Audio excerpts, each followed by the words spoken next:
Hello everybody, I am Ben from Team Panic, and today we're going to look at how YOLO Drive Annie Are You OK went at ARC's March meet. And we're just going to dive straight on into this. We've done a bit of talking about Annie in the last few weeks, so we're going to jump in. Our first fight up again was against Dozer, the robot that we actually have a faceplate of sitting above us right now. Normally when I fight Dozer, I run a big disc. However, the first fight at ARC, I always run the single tooth blade, because I usually only find out what fight is about to happen, 5 or 10 minutes before, and it's not really enough time to prepare. So the blade is a better choice across the whole spectrum. So rather than run the disc, I did run the blade. So let's take a look at how the fight went. 3, 2, 1, go!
Huh, that's a new one.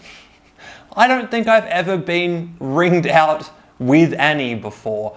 I have been ringed out with other robots in this arena before, but never with Annie, so that's new. I have a feeling that the extra drive speed actually allowed that hit. Also the fact that they bent their armor from being a front panel to kind of angled towards their robot, that was really helpful for them, because while I did do a significant amount of front damage to that panel still, I was unable to catch a corner and throw them around, and I was therefore taking a fair amount of jolts myself.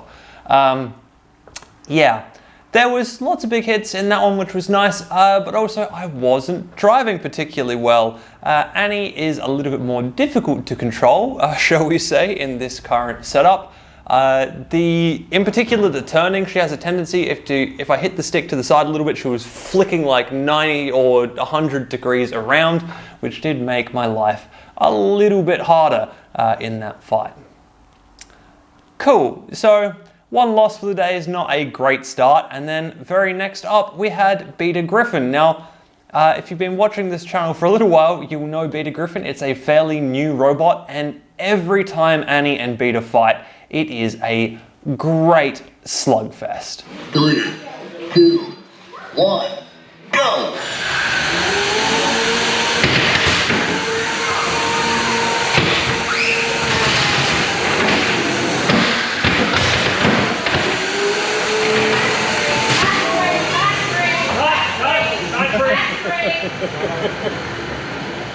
Okay, so not much of a slugfest. The turning still kind of, was not great in this fight. He got to my back really quickly, and then I didn't make the right moves to get out of that. Let's have a look at the slow-mo to see what really happened though.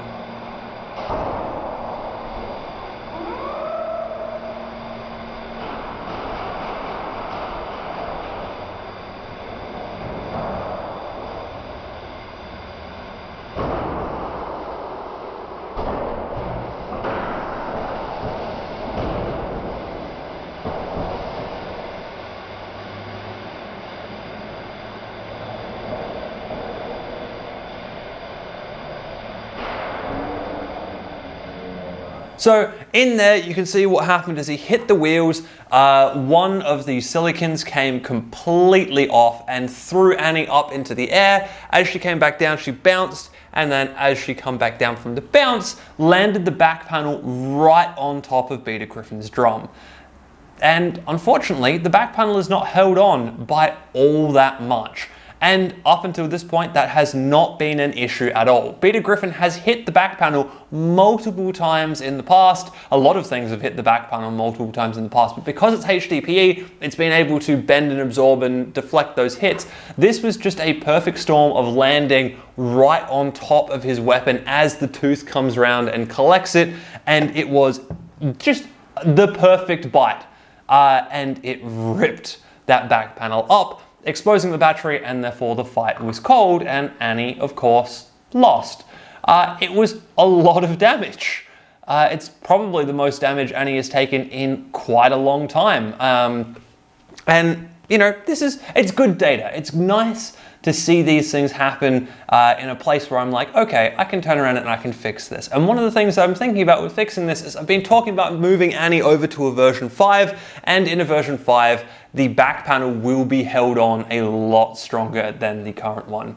However, at this point in the competition, I was sitting there with a broken robot that I could not fight because the back panel wouldn't go on, and the thing that held the back panel in was twisted beyond belief. So while also fighting other robots, I had to sit down there and get this one particular tiny little angle bracket. It's like 1.5 mil aluminium back into some semblance of shape and try and bolt the whole thing back together again.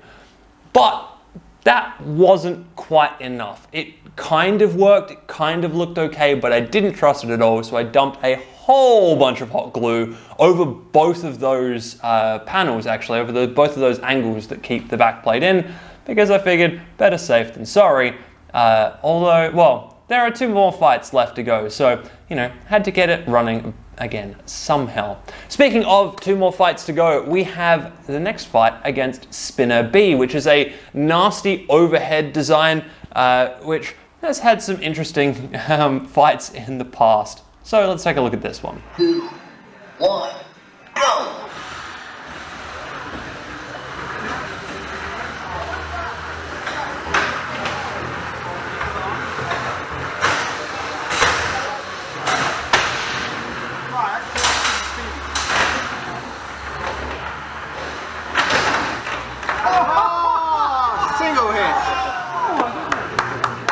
So a little bit of return to form from Annie. She's still delivering nice big hits. She didn't get thrown out of the arena. She didn't take too much damage, which with that blade swinging overhead and my power switch being up the top of the robot, it is always a little bit of a worry. Thankfully, it did seem to be above me, and I never really got in range, I think, of actually hitting the power link, which is nice.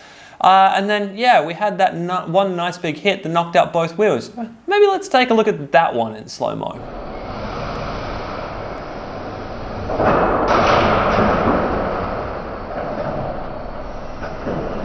So that was cool. I like seeing the slow-mo on some of these hits. Admittedly, we didn't do as much damage there as much as we just kind of jolted the whole robot violently enough that the wheels just fell off. But, you know, it's still fun to see that type of stuff.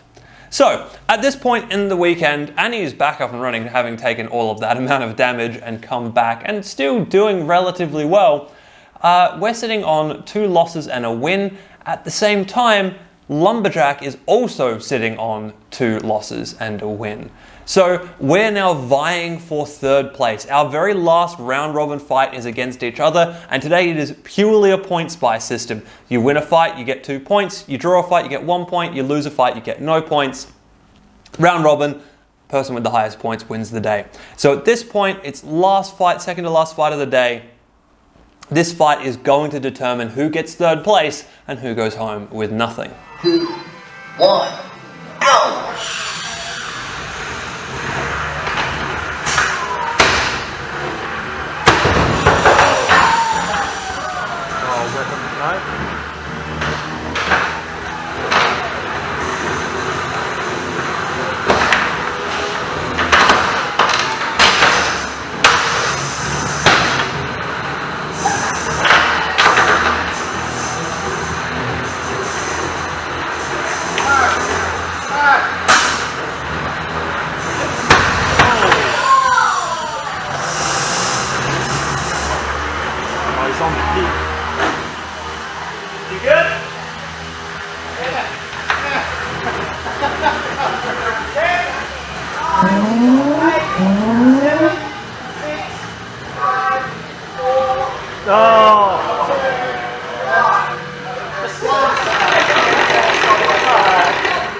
There we go, that was a better Annie performance. I still have that issue with my driving where I'm pivoting too far. I really do need to sit down and set up a mode specifically for Annie so I can tweak the sticks so that I'm getting her to drive nice and straight in in all of the different ways that I want that to happen. Yeah, she just needs just ever so slight fine tuning on the drive system, and this will actually work out pretty well, I think. Outside of that, nice big hits, cool little slow-mo as well.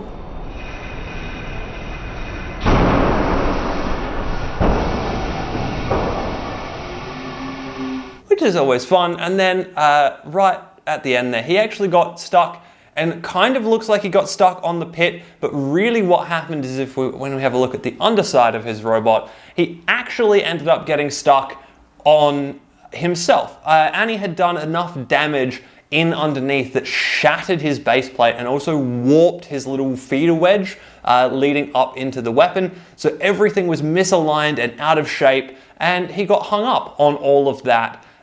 So yeah, even if I'd gone over and hit him again, he probably wouldn't have got moving. And anyway, the pit opened underneath him, and that was that. So we did, of course, end up with a third place for Annie, which, you know, not as well as she's done in the past, but considering that we're trying out a brand new system, it's not tuned, it's not tweaked, and the weight balance in Annie isn't quite correct at the moment. Hopefully version 5 chassis will be able to move things around and get a nice, better weight balance in her so she moves a little bit better.